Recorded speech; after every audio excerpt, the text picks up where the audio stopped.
Hey, Todd here from Urban Sound Studio, and today we're taking a look at the Sennheiser IE 400 and IE 500 in-ear monitors.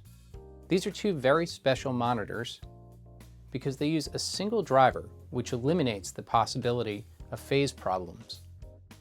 You really can't go wrong with either pair, but there are slight differences between each one.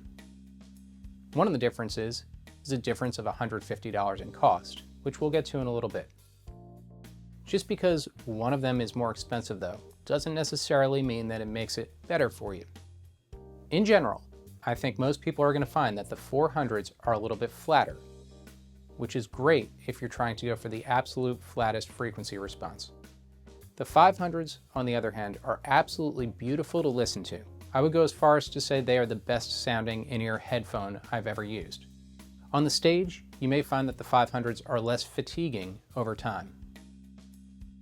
While listening to the difference between these two in-ears, I compared them to my mastering headphones as well as the KM310s by Neumann.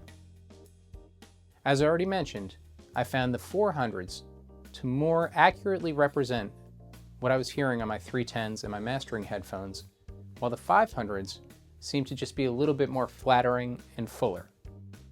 Why is this? On the 500s, I found some of the best low-end response I've heard on any headphone. The bass was quick and it was absolutely clear, but with that came a little bit of an increased boost in the bass. There was also a little bit of a detail presence in the 1 to 2K area, which is great for intelligibility of vocals. And I found the open top end from 16K all the way up to 20K to be absolutely beautiful. What I did find is from the 4K to the 8K region, there was a little bit of a scoop, which I didn't find in the 400s. Therefore, when comparing the 400s to the 500s, I found that the 400s actually had a little bit more of a present vocal, while the 500s, sometimes the vocal felt like it was dipped a little bit back. On the stage, this is actually a good thing because I find that that dip back actually makes that 4 to 8K region a little bit less fatiguing. Let's talk about sibilance.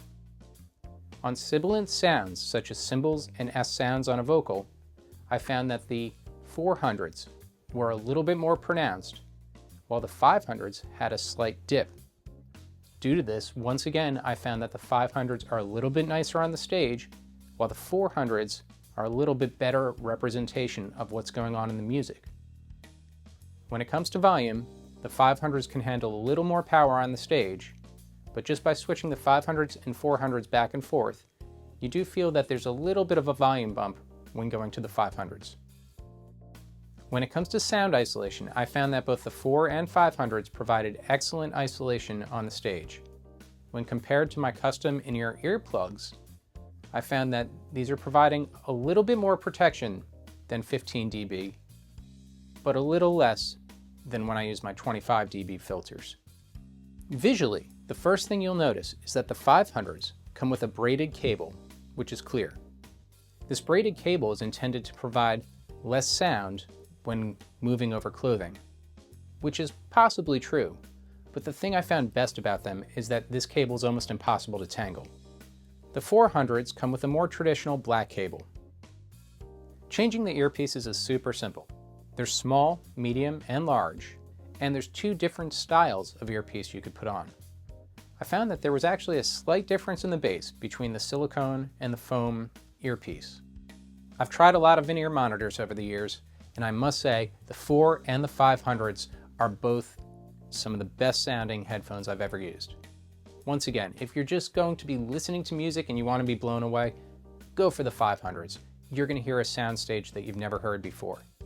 If you're looking for the absolute flattest response, because you're using them more for referencing in a studio, the 400s may be the better way to go. If you're performing on the stage and you want the least fatiguing with the most power, the 500s are going to be the way to go.